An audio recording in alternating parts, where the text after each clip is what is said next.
그 사람이 쓰러진 날 나는 눈물 한 방울 흘리지 않았다. 응급실 복도에서 의사 선생님이 뇌출혈이라는 단어를 꺼냈을 때도 중환자실 유리창 너머로 온몸에 선을 꽂은 채 누워있는 그 사람을 봤을 때도 나는 그저 멍하니 서 있었다. 슬픔이 없어서가 아니었다. 슬퍼할 힘조차 남아있지 않았던 것이다. 20년이 넘는 시간 동안 나는 이미 너무 많이 울었다. 매일 밤 소주병을 들고 비틀거리며 돌아오던 그 사람 때문에, 아이들 앞에서 고함치며 난동 부리던 그 모습 때문에, 시어머님 제사상 앞에서도 술 냄새 풍기며 주저앉던 그 순간들 때문에, 31살 때 처음 느꼈던 불안함이 지금도 생생하다. 결혼한 지 3년째 되던 해였다. 그때까지만 해도 나는 그저 남자들이 다 그런가 보다 생각했다. 직장 동료들과 회식하고 오면서 조금 취하는 것쯤이야. 한 달에 몇 번 친구들 만나서 소주 몇 병 마시는 것쯤이야. 하지만 어느 순간부터 일주일에 한두 번이 3번이 되고 4번이 되고 결국엔 주말 빼고는 거의 매일 술 냄새를 달고 들어오기 시작했다. 월요일 저녁, 화요일 저녁, 수요일도 목요일도 금요일은 말할 것도 없고. 처음엔 부드럽게 말렸다. 웃으면서 애교 섞어서 미역국 끓여놓고 기다리면서. 하지만 그 사람은 매번 고개만 끄덕이고는 현관문을 나섰다. 그리고 자정 넘어 술 냄새 가득 안고 돌아왔다. 나는 잠든 척 누워서 천장을 바라보며 눈물을 삼켰다. 옆방에서 자고 있을 어린 딸아이가 깰까봐 소리내어 울 수도 없었다. 35이 되자 나의 말투는 날카로워졌다. 간이 얼마나 버티겠느냐는 말도 했고, 아이들이 뭐라고 생각하겠느냐는 말도 했고, 시어머님이 얼마나 걱정하시는지도 이야기했다. 목소리에는 짜증이 섞였고 얼굴에는 피곤함이 그대로 드러났다. 하지만 그 사람은 변하지 않았다. 오히려 내가 잔소리한다며 더 늦게 들어왔고 더 많이 마셨고 집에서 보내는 시간은 점점 줄어들었다. 38, 첫째 아이가 중학교에 입학하던 해봄이었다. 입학식 다음 날 학부모 간담회가 있었다. 나는 새로 산 재킷을 입고 학교에 갔다. 다른 엄마들과 인사를 나누고 담임 선생님 말씀을 듣고 앞으로 아이들 교육 방침에 대해 이야기를 나눴다. 그런데 집으로 돌아오는 길에 문득 깨달았다. 나는 그 자리에서 단 한 번도 남편 이야기를 꺼내지 않았다는 것을. 다른 엄마들은 남편이 이번 주말에 아이랑 뭘 하기로 했다느니, 남편이 학원 어디가 좋다고 알아봤다느니 이야기했는데 나는 입을 다물고 있었다. 그날 저녁 현관문이 열렸을 때 시계는 밤 11시 반을 가리키고 있었다. 비틀거리며 신발을 벗는 소리, 벽에 기대는 소리, 거실 소파에 털썩 주저앉는 소리. 나는 안방에 누워서 그 소리들을 듣고 있었다. 일어나서 물 한 잔 떠주던 예전의 나는 이미 사라지고 없었다. 그저 어둠 속에서 눈을 뜨고 천장을 바라보며 생각했다. 이 사람과 나는 같은 집에 살지만 다른 세계에 살고 있다는 것을. 아이들도 이미 알고 있었다. 아빠가 늦게 들어오는 날이면 방문을 꼭 닫고 다음 날 아침 식탁에서도 시선을 마주치지 않으려 했다. 40살이 되던 해 나는 더 이상 말하지 않기로 결심했다. 술을 마시고 들어와도 아무 말하지 않았다. 얼굴이 붓고 눈이 충혈되어 있어도 그냥 지나쳤다. 건강검진 결과지에 간 수치가 정상보다 2배 높다고 적혀 있어도 식탁 위에 조용히 놓아두기만 했다. 그 사람은 처음엔 이상하다는 듯 나를 쳐다보더니 곧 편해하는 것 같았다. 잔소리가 없으니 더 자유롭게 마실 수 있다고 생각했을 것이다. 하지만 내 침묵에는 의미가 있었다. 나는 그 시간 동안 조용히 준비하고 있었다. 통장을 정리했다. 아이들 학원비, 생활비, 공과금을 빼고 남는 돈은 따로 모았다. 시어머님 용돈도 내 계좌에서 드렸고 명절 차례상 준비도 혼자 했다. 그 사람 이름으로 된 적금은 하나씩 해지했고 카드 대금 연체되는 것도 내가 메웠다.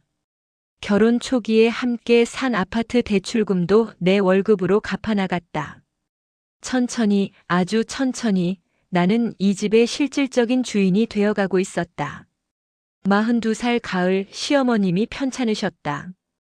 병원에 모셔가야 한다는 연락을 받고 달려갔을 때 그 사람은 친구들과 술자리에 있었다. 휴대전화는 꺼져 있었다. 나는 혼자 택시를 타고 시댁에 갔고 시어머님을 부축해서 응급실로 모셨다. 새벽 2시까지 보호자 자리에 앉아 링거 맞으시는 걸 지켜봤다. 그때 시어머님이 내 손을 잡으셨다. 그 손은 차갑고 떨리고 있었다. 어머님의 눈빛 속에는 미안함과 고마움이 동시에 들어있었다. 나는 그때 깨달았다. 이 집에서 제대로 된 어른은 나뿐이라는 것을. 45, 큰아이가 대학에 합격했다. 합격 통지서를 받아든 날 저녁, 나는 아이와 단둘이 근처 고깃집에 갔다. 삼겹살을 구우며 아이에게 축하한다고 말했다. 아이는 웃으면서도 어딘가 슬퍼 보이는 표정을 지었다. 그 표정 속에서 나는 알 수 있었다. 이 아이도 알고 있다는 것을. 아빠가 없는 이 자리가 더 편하다는 것을. 우리는 그날 밤 집에 돌아와서도 거실 불을 켜고 오래 앉아 있었다. 둘째도 나와서 함께 텔레비전을 봤다. 그 사람이 술 냄새를 풍기며 돌아온 건 자정이 훨씬 넘어서였다. 우리는 이미 각자 방으로 들어간 뒤였다. 48이 되던 해봄, 나는 부동산에 들렀다. 이 아파트 시세가 얼마나 되는지 물어봤다. 대출금을 다 갚으면 얼마가 남는지 계산했다. 혼자 살 수 있는 작은 빌라는 얼마쯤 하는지도 알아봤다. 부동산 사장님은 내가 이혼을 준비하는 줄 알았던 것 같다. 하지만 나는 정확히 말하자면 이혼을 준비하는 게 아니었다. 나는 그냥 혼자가 되는 것을 준비하고 있었다. 그게 이혼이든 사별이든 어떤 형태로든 언젠가 올 그 순간을. 50살이 되기 한 달 전 그 사람이 쓰러졌다. 회식 자리에서 갑자기 고꾸라졌다고 했다. 동료가 전화를 걸어왔을 때 나는 마트에서 장을 보고 있었다. 카트에는 김치찌개 끓일 재료들이 담겨 있었다. 나는 계산을 마치고 장바구니를 들고 집에 와서 냉장고에 넣고 그제야 병원으로 향했다. 서두르지 않았다. 택시를 타고 가면서도 창밖 풍경을 멍하니 바라봤다. 봄꽃이 피어 있었다. 벚꽃잎이 바람에 날리고 있었다. 응급실에서 의사는 뇌출혈이라고 했다. 오랜 음주로 인한 혈압 상승이 원인이라고 했다. 중환자실로 옮겨야 한다고 했다. 보호자 동의가 필요하다고 했다. 나는 고개를 끄덕였다. 서류에 서명했다. 그리고 중환자실 앞 의자에 앉아서 기다렸다. 아이들에게 연락했다. 큰아이는 학교에서, 둘째는 학원에서 달려왔다. 아이들은 울었다. 나는 아이들을 안아주었다. 하지만 내 눈에서는 눈물이 나오지 않았다. 이번 일주일째 의사는 회복 가능성에 대해 이야기했다. 재활치료를 받으면 어느 정도 일상생활은 가능할 수도 있다고 했다. 하지만 예전 같지는 않을 거라고 했다. 언어 장애가 올 수도 있고 한쪽 몸을 쓰지 못할 수도 있다고 했다. 나는 조용히 듣고 있었다. 아이들은 내 결정을 기다렸다. 시어머님도 병문안 오셔서 내 눈치를 살폈다. 그때 나는 깨달았다. 이 순간 이 사람의 운명을 결정하는 건 나라는 것을. 20년 동안 나는 이 사람의 술버릇을 감당했다. 매일 밤 술 냄새 맡으며 잠들었고 아이들 앞에서 휘청거리는 모습 목격했고 시댁 어른들께 머리 숙여 사과했고 카드 대금 연체 막으려고 내 적금 깼고 건강검진 결과지 보며 한숨 쉬었고 간경화 진행된다는 의사 말에도 혼자 떨었다. 하지만 그 사람은 단 하루도 술을 끊지 않았다. 일주일에 5번, 거의 매일 20년 넘게.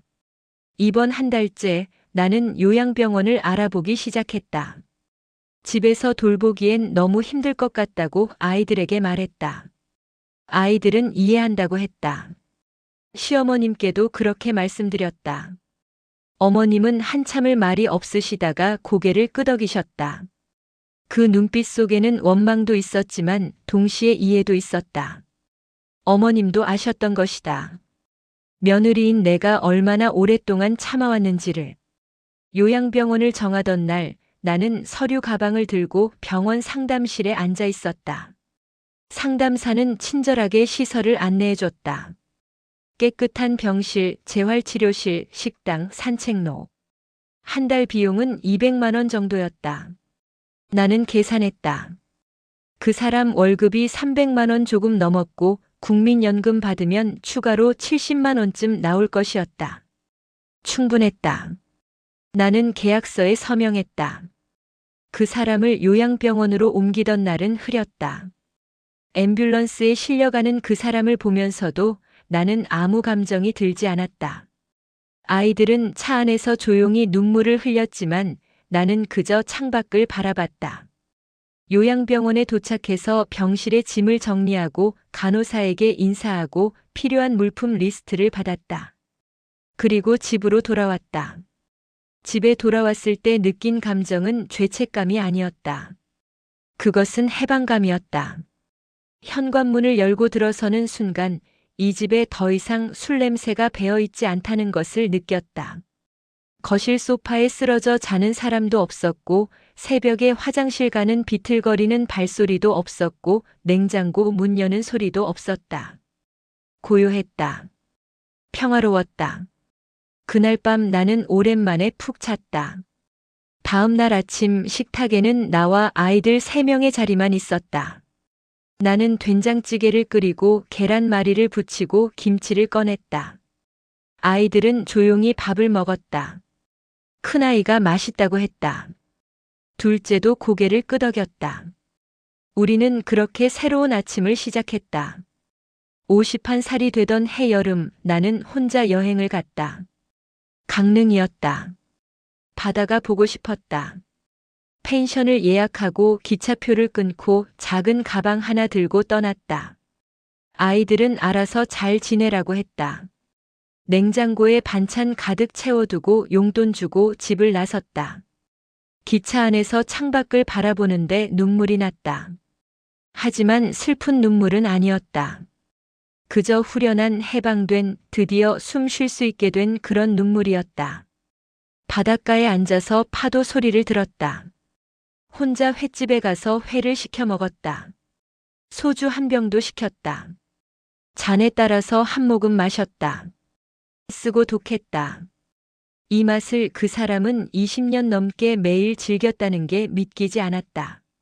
나는 한 잔만 마시고 나머지는 그냥 두었다. 계산하고 나와서 해변을 걸었다. 밤바다는 어둡고 넓었다. 파도는 쉬지 않고 밀려왔다 밀려갔다. 그때 문득 생각했다. 나는 이 사람을 사랑했던 적이 있었나? 결혼 초기엔 분명 좋아하는 마음이 있었다. 웃는 얼굴이 괜찮았고 성실하게 일하는 모습이 믿음직스러웠고 아이들 태어났을 때 기뻐하던 모습도 기억난다. 하지만 언제부턴가 그 사람은 술 속으로 사라졌다. 매일 밤 술잔 속으로 빠져들었고 나와 아이들은 점점 멀어졌고 결국 우리는 같은 집에 살면서도 남이 되었다. 52살 봄 아파트 명의를 내 이름으로 바꿨다. 대출금은 이미 다 갚은 상태였다. 법적으로 문제없다는 변호사 말을 듣고 서류를 준비했다.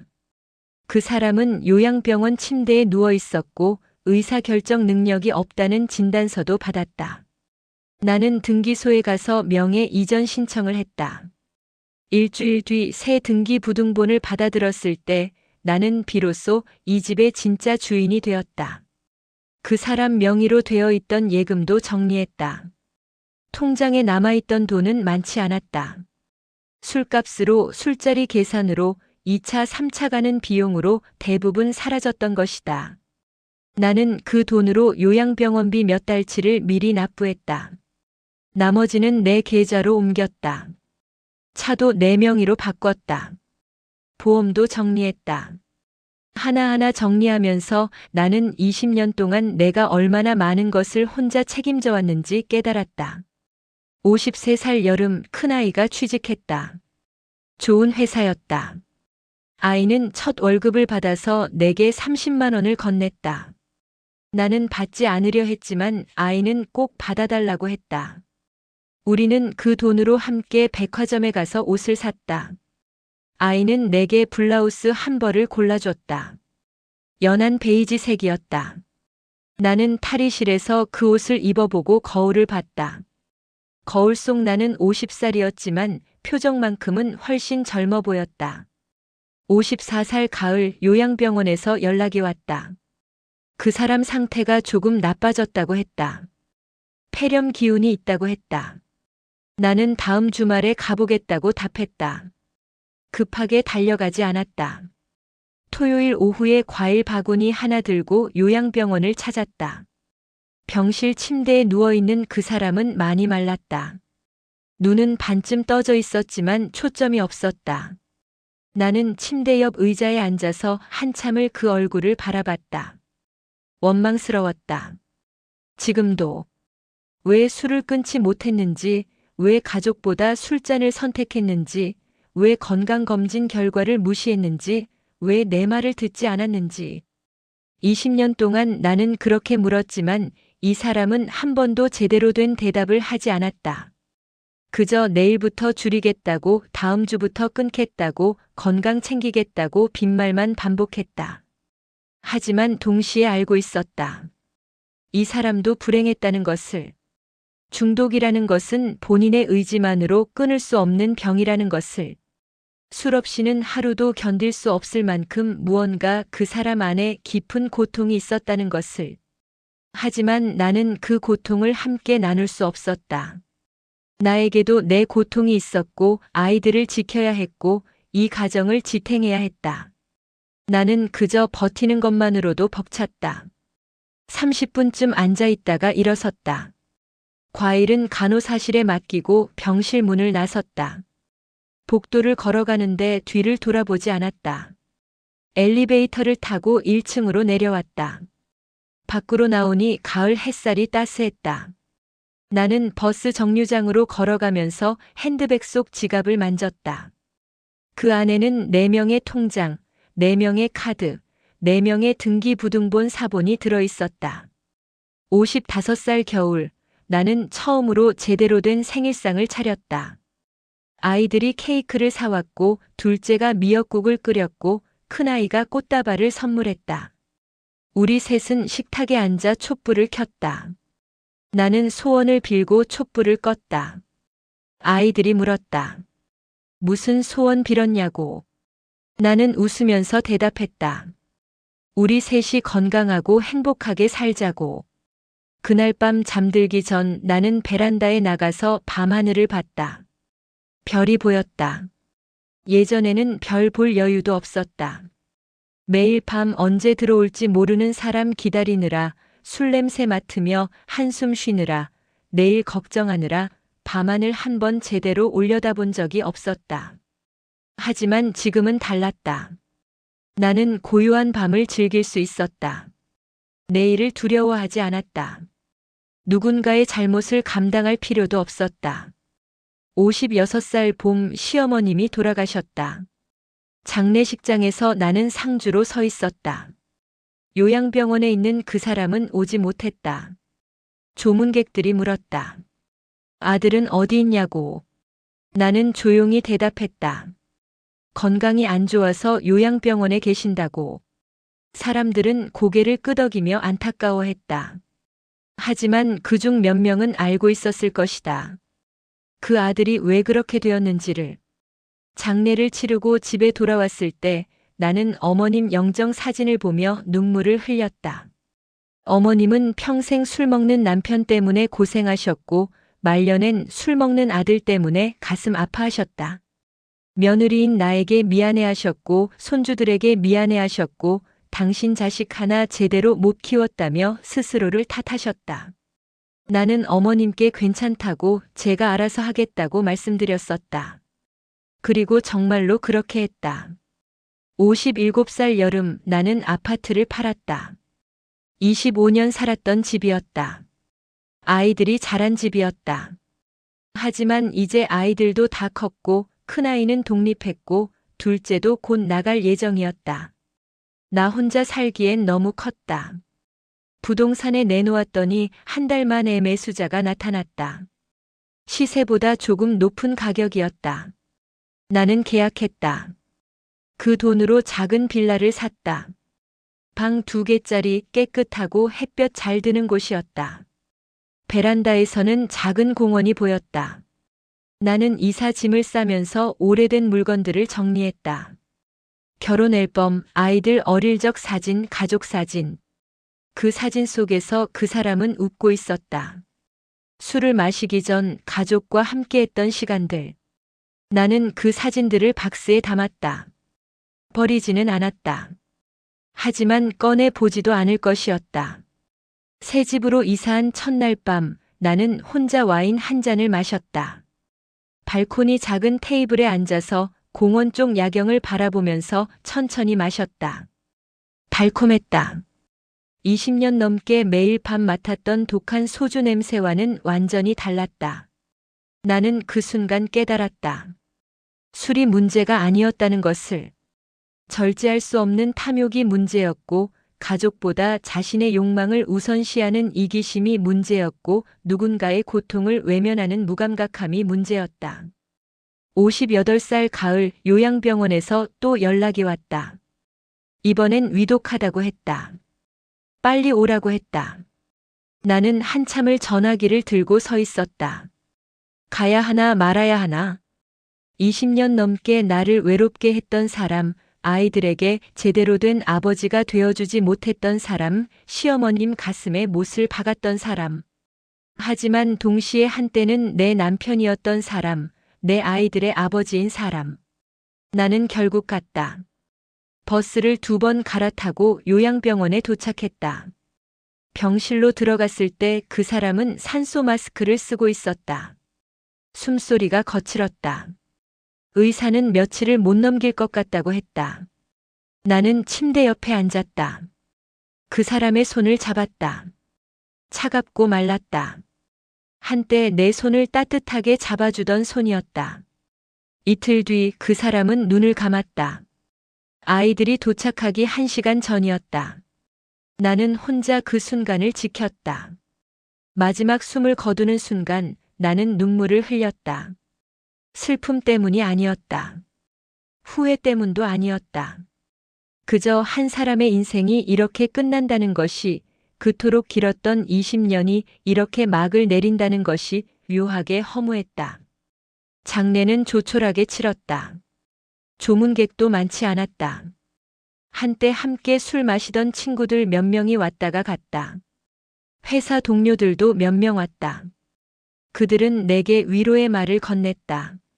나는 고개를 숙여 감사하다고 답했다. 하지만 내 마음속 깊은 곳에서는 이미 이 사람과 이별한 지 오래였다. 49제를 지내고 모든 절차를 마쳤다. 남은 건 요양병원비 정산과 약간의 빚이었다. 나는 그것들을 내 돈으로 깔끔하게 정리했다. 그리고 그 사람 이름으로 된 마지막 흔적들을 지웠다. 휴대전화 해지하고 통장 정리하고 각종 멤버십 탈퇴하고. 하나씩 지워질 때마다 나는 가벼워졌다. 59살 봄 나는 처음으로 혼자 제주도에 갔다. 일주일 동안 렌터카를 빌려 섬을 돌았다. 바다를 보고 오름에 올라가고 카페에 앉아 책을 읽고 맛있는 음식을 먹었다. 아무도 나를 기다리지 않았고 아무도 나를 찾지 않았고 나는 온전히 내 시간을 가질 수 있었다. 그것은 결혼 후 처음 느껴보는 완벽한 자유였다. 제주도에서 돌아온 뒤 나는 작은 변화들을 시작했다. 헬스장에 등록했다. 일주일에 3번씩 운동했다. 요가도 배우기 시작했다. 몸이 가벼워졌고 숙면을 취할 수 있게 되었고 거울 속 내 얼굴이 조금씩 밝아졌다. 머리도 짧게 잘랐다. 20년 넘게 길게 묶고 다녔던 머리를 어깨까지 오는 단발로 바꿨다. 미용실 거울 속에서 새로운 내가 웃고 있었다. 60살 생일날 큰아이가 편지를 줬다. 편지에는 이렇게 적혀 있었다. 엄마 고생 많으셨어요. 엄마가 우리를 지켜주지 않았다면 우리 가족은 진작에 무너졌을 거예요. 엄마는 강한 사람이에요. 이제는 엄마를 위해 사세요. 나는 그 편지를 읽으며 울었다. 이번엔 정말 슬픈 눈물이었다. 하지만 동시에 안도의 눈물이기도 했다. 내가 한 선택들이 틀리지 않았다는 것을, 아이들이 이해해준다는 것을 알았다. 지금 나는 61살이다. 작은 빌라에서 혼자 산다. 아침엔 커피를 내려 마시고 오전엔 동네 도서관에 가서 책을 읽고 점심은 혼자 간단히 해먹고 오후엔 공원을 산책하거나 친구들을 만난다. 저녁엔 좋아하는 드라마를 보거나 뜨개질을 한다. 주말이면 아이들이 찾아온다. 우리는 함께 밥을 먹고 이야기를 나눈다. 통장에는 적당한 돈이 있다. 그 사람 없이도, 아니 그 사람이 없기 때문에 모을 수 있었던 돈이다. 20년 동안 술값으로 나갔을 돈, 술자리 계산으로 사라졌을 돈, 그것들이 차곡차곡 쌓였다. 나는 그 돈으로 가끔 작은 사치를 부린다. 좋은 레스토랑에서 혼자 식사하고 예쁜 옷을 사고 좋아하는 책을 주문한다. 가끔 그 사람 생각이 난다. 만약 그 사람이 술을 끊었다면 어땠을까? 만약 내 말을 들었다면, 건강을 챙겼다면, 가족을 먼저 생각했다면, 우리는 지금 함께 늙어가고 있을까? 손주들 보며 웃고 있을까? 아니면 여전히 같은 문제로 싸우고 있을까? 하지만 그런 가정은 의미가 없다는 것을 안다. 그 사람은 선택했다. 매일 밤 술잔을 선택했고, 가족보다 술자리를 선택했고, 건강보다 그 순간의 도취를 선택했다. 일주일에 5번, 20년 넘게 한 번도 멈추지 않았다. 그리고 나도 선택했다. 더 이상 희생하지 않기로, 더 이상 기다리지 않기로, 나를 지키기로. 어떤 사람들은 내가 냉정하다고 말할지도 모른다. 남편이 쓰러졌는데 요양병원에 보내고 위독할 때도 천천히 갔고 돌아가신 후엔 재산을 정리하고 혼자 잘 살고 있으니까. 하지만 그 사람들은 모른다. 20년 동안 내가 얼마나 많이 울었는지, 얼마나 많이 참았는지, 얼마나 많이 혼자 견뎠는지. 나는 충분히 했다. 아내로서, 며느리로서, 어머니로서 나는 할 수 있는 모든 것을 다 했다. 그리고 마지막 10년은 나를 위한 준비였다. 말을 멈춘 건 포기가 아니라 준비였다. 조용히 통장을 정리한 것도, 명의를 바꾼 것도, 요양병원을 알아본 것도 모두 살아남기 위한 선택이었다. 나는 그 사람과 함께 무너지지 않기로 했다. 나는 나를 지키기로 했다. 그리고 그 선택은 옳았다. 지금 내 삶은 평화롭다. 화려하지 않고 특별하지도 않지만 고요하고 안정적이다. 아침에 눈 뜰 때 두려움이 없고 밤에 잠들 때 한숨이 없다. 누군가의 발소리를 기다리지 않아도 되고 술 냄새를 걱정하지 않아도 되고 내일을 두려워하지 않아도 된다. 만약 시간을 되돌릴 수 있다면 무엇을 바꿀까? 아마 아무것도 바꾸지 않을 것이다.